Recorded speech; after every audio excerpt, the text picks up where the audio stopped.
Novak Djokovic calls out reporters' disrespect after bizarre Carlos Alcaraz, and Jannik Sinner questioned Novak Djokovic's march toward a record-shattering 25th Grand Slam title at the 2026 Australian Open has been anything but straightforward.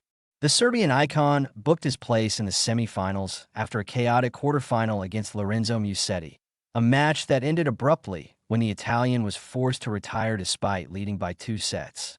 It was a result that kept Djokovic's Melbourne dream alive, but it was what happened after the match that truly stole the spotlight. During the post-match press conference, the conversation veered away from tennis tactics and physical recovery and into uncomfortable territory. A reporter framed Djokovic's career in a way that immediately raised eyebrows, suggesting that early in his career he was chasing Roger and Rafa, and now at the back end of his career, he was chasing Jannik Sinner and Carlos Alcaraz. Djokovic didn't let it slide. "I'm chasing Jannik and Carlos?" In which sense? The 38-year-old fired back, clearly unimpressed.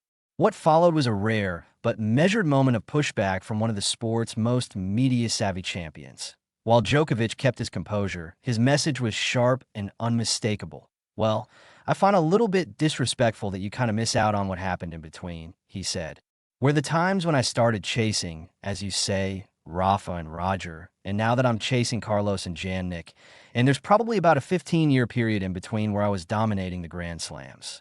It was a reminder that often gets lost in generational debates. Yes, Djokovic emerged during the era of Roger Federer and Rafael Nadal. Yes, he now competes against younger stars like Alcaraz and Sinner. But to frame his career as one long chase is to erase one of the most dominant stretches tennis has ever seen. Between those two eras lies Djokovic's reign. Countless Grand Slam titles, weeks at world number one, historic rivalries, and records that redefined what longevity and consistency look like in men's tennis. For over a decade, he wasn't chasing anyone. Everyone else was chasing him. The timing of the question made it even more awkward.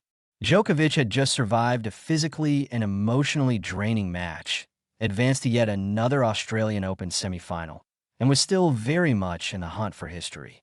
To suggest he is now merely playing catch-up with the sport's new generation struck a nerve, and understandably so.